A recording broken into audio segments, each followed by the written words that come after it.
Hi and welcome to today's video. Today I'm going to be talking about how I was able to buy a house at the age of 21. And I know it sounds mad, but also not mad because I actually did it. Today I'm going to be giving you some tips and tricks on how you can buy a house at 21 too.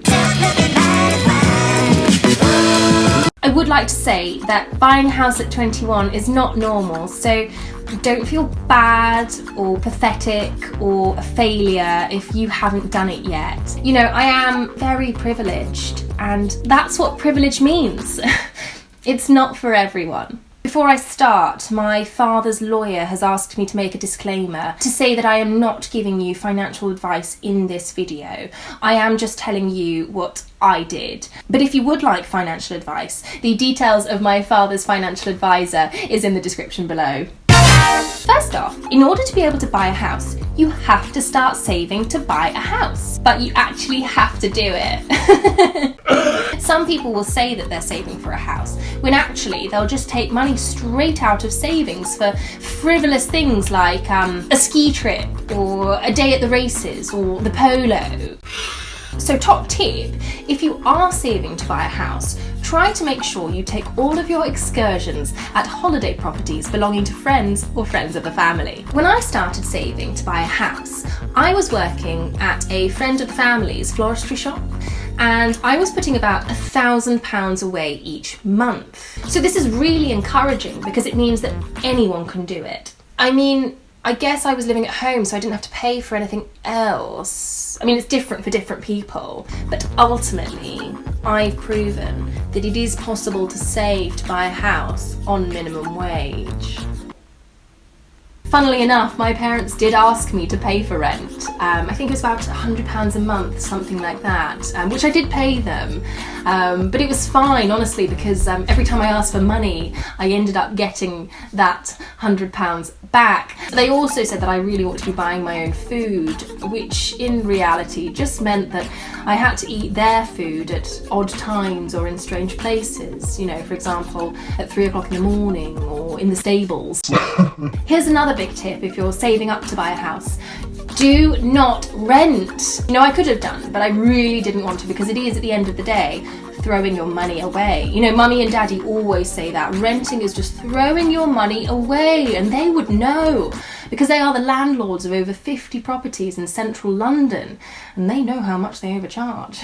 When you hear it, throwing money away, it makes you sound like an idiot. If you do rent, I'm not saying you're an idiot. I'm saying you sound like an idiot, which is very different, but also not that far off. My next piece of advice when buying a property is don't rush into things. There's no need.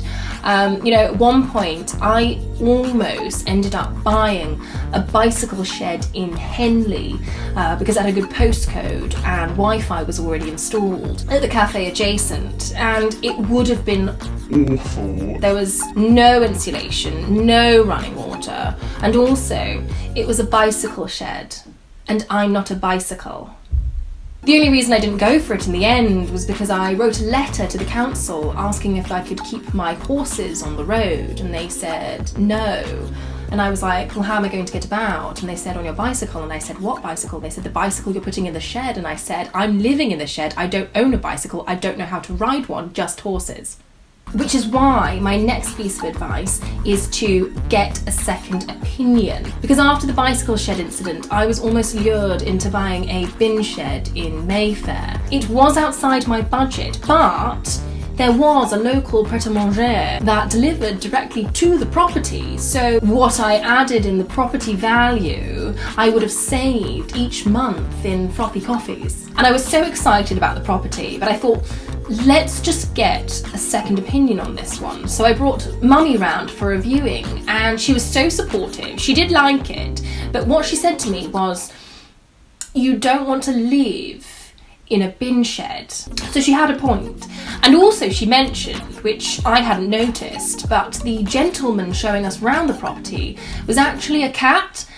And I thought, you know, if anything goes wrong with the sale, English is not his first language, and it is a lot of money at stake.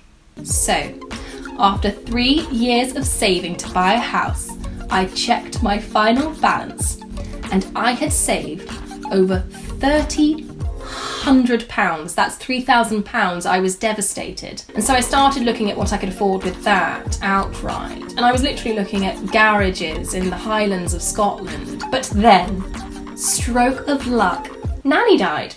And I inherited £300,000 of her estate. So after Nana kicked it, it meant that I was able to put down a deposit of over £250,000 on a 3-bed semi in St Albans, which would have been awful.